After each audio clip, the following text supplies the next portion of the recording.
Hello friends. Uttar Pradesh सरकार के उप मुख्यमंत्री डॉक्टर दिनेश शर्मा ने आज फर्स्ट ईयर के स्टूडेंट्स को प्रमोट करने की घोषणा की है। जैसा कि आप सबको पता है, विश्वविद्यालय में 41 लाख के आसपास स्टूडेंट्स के लिए ये खुशखबरी है। इसमें जो विश्वविद्यालय या कॉलेजों में स्टूडेंट्स हैं, उनमें फर्स्ट ईयर में जो स्टूडेंट्स पढ़ रहे हैं उनको प्रमोट करने की बात कही गई है। और जो सेकेंड ईयर के स्टूडेंट्स हैं उनके एग्ज़ाम होंगे, लेकिन एग्ज़ाम ऑब्जेक्टिव होंगे या डिस्क्रिप्टिव होंगे। इसके अलावा एग्ज़ाम की टाइमिंग क्या होगी और प्रयोगात्मक परीक्षाएं मतलब प्रैक्टिकल्स इस बार होंगे या नहीं होंगे, और वाइवा जो है वो किस मोड में होगा, ऑनलाइन या ऑफलाइन। तो इन सारे सवालों के जवाब मैं आपको इस वीडियो में प्रूफ के साथ देने वाला हूं। तो आप लोग वीडियो को बिना स्किप करे हुए पूरा देखिएगा, तभी आपकी चीज़ें क्लियर होंगी। और चैनल पर यार नए आए हो तो चैनल को ज़रूर सब्सक्राइब कर दो, क्योंकि इस तरह की अपडेट्स आपको लगातार मिलती रहती हैं। यहाँ मैं आपको नया सेशन कब से शुरू होगा ये भी बताने वाला हूँ। जैसा कि आप सब देख रहे हैं, यूपी के विश्वविद्यालयों और कॉलेजों में बिना परीक्षा पास होंगे फर्स्ट ईयर के छात्र। फाइनल ईयर वालों को देना होगा एग्ज़ाम। पढ़ें पूरी गाइडलाइन। आप सबको पता है, अगर आप बीएड कर रहे हैं तब भी आप फर्स्ट ईयर या फाइनल ईयर के ही स्टूडेंट होंगे। सरकार ने मंगलवार को उत्तर प्रदेश के विश्वविद्यालयों और कॉलेजों के 41 लाख विद्यार्थियों की परीक्षाओं और उन्हें बिना परीक्षा पास करने को लेकर निर्देश जारी कर दिए हैं।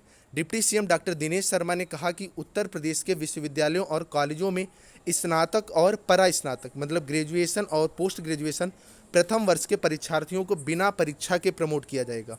मतलब आप अगर ग्रेजुएशन या पोस्ट ग्रेजुएशन में किसी भी कोर्स से अगर आप फर्स्ट ईयर में हैं तो आप प्रमोट हो जाएंगे, जबकि स्नातक और स्नातकोत्तर अंतिम वर्ष के परीक्षार्थियों की परीक्षा जो है वो अगस्त के मध्य तक कराई जाएगी।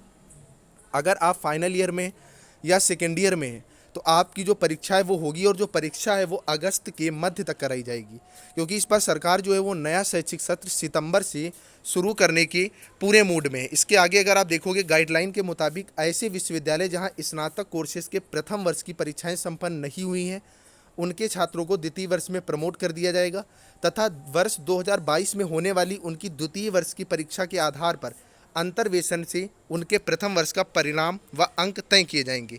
मतलब जो सेकेंड, अगर आप फर्स्ट ईयर में प्रमोट हो रहे हैं तो जो आप सेकेंड ईयर का एग्जाम देंगे, चाहे आप बीएड में हैं, बीए करें, कुछ भी, तो सेकेंड ईयर के आधार पर आपको फर्स्ट ईयर में जो मार्क्स है वो मिलेंगे। मतलब सेकेंड ईयर अब आपको काफ़ी अच्छा करना पड़ेगा।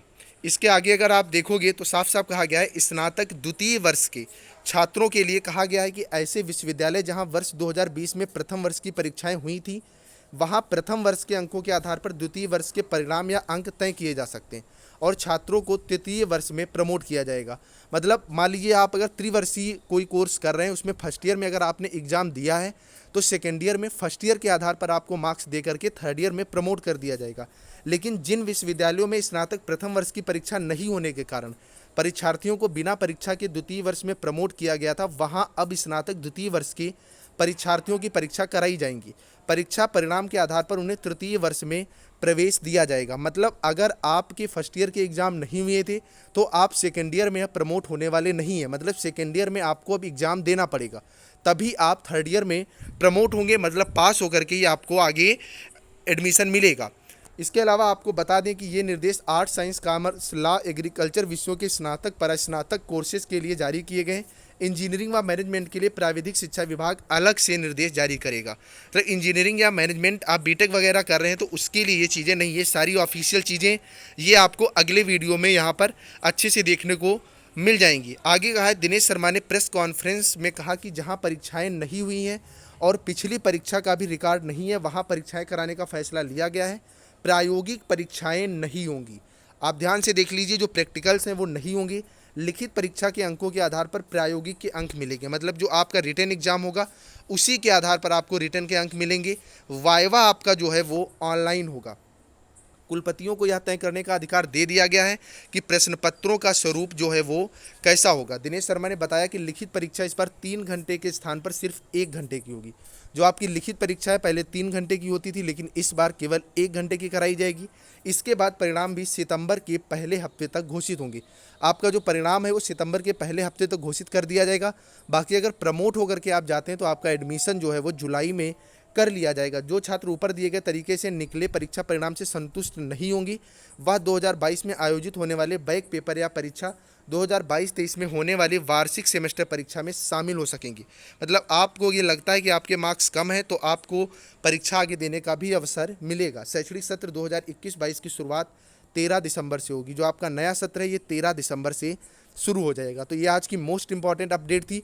आगे की अपडेट्स मैं लगातार आपको बताता रहूँगा किस किस तरह से चीज़ें होती हैं। तो आप चैनल को सब्सक्राइब कर लें, वीडियो को लाइक ज़रूर कर दें, जिससे आपको इस तरह की अपडेट मिलती रहे। और नीचे डिस्क्रिप्शन में व्हाट्सएप ग्रुप का लिंक दिया है, उसे ज्वाइन करना बिल्कुल मत भूलिएगा। Bye bye guys.